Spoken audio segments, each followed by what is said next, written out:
Mahigit sa 1 trilyong piso ang magiging parte ng mga lokal na pamahalaan sa National Tax Allotment o NTA. Lain nitong mailapit ang serbisyo at mapalakas ng mga LGU ang pagresponde sa pangangailangan ng kanilang nasasakupan alinsunod sa direktiba ni Pangulong Ferdinand R. Marcos Jr. Yan ang ulat ni Kenneth Pasyente.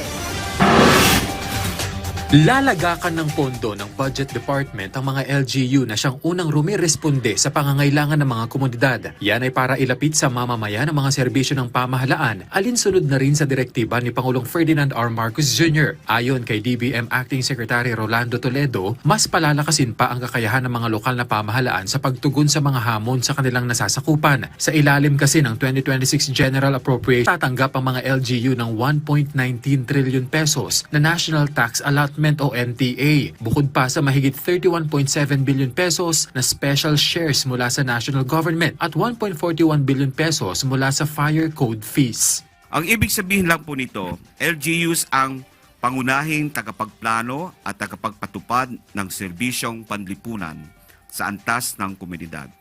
Hindi lang sila tagatanggap ng pondo, sila na ang may hawak ng manibela. Dagdag pa rito, ang 57.87 billion na local government support fund sa 2026, mahigit doble kumpara noong nakarang taon.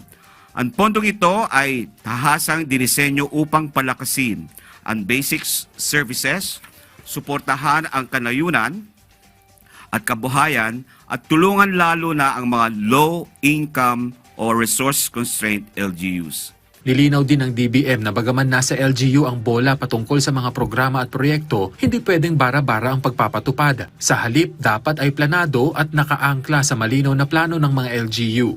Ngunit higit pa sa laki ng pondo, mahalaga ang malinaw na patakaran.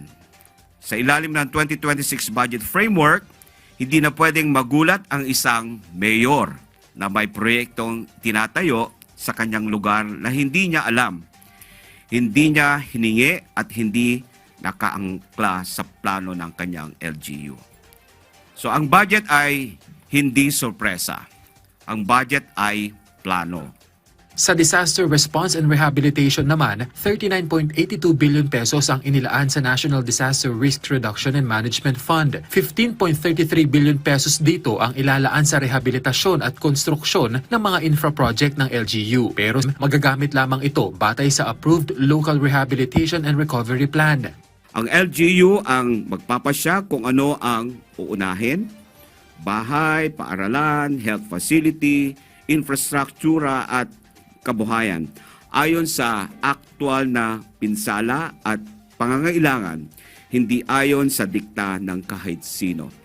Binigyang diin naman ng palasyo na ang hakbang na ito ay para bigyang kapangyarihan ng mga LGU na pagtibayin ang serbisyong lokal at maitaas ang kanilang kapasidad. Tiniyak din ng DBM na hindi maaapektuhan ang sweldo ng mga kawani ng gobyerno kasunod ng pagveto ng ilang bahagi ng pambansang budget, kabilang na ang Payment for Personal Service o PS requirement. Hindi maapektuhan po ang mga sweldo ng ating mga regular employees kasi nakasaad na po sa budget ng bawat ahensya ang pansweldo ng ating civil servants. Yung ating mga newly hired, of course, that will all depend doon sa pagre-request ng ahensya on how fast they can fill in a request for filling up a position at the same time creation of position.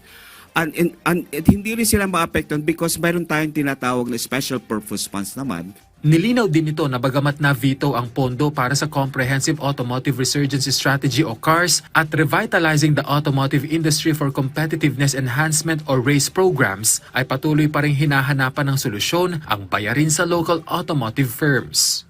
Kenneth Pasyente para sa Pambansang TV sa Bagong Pilipinas.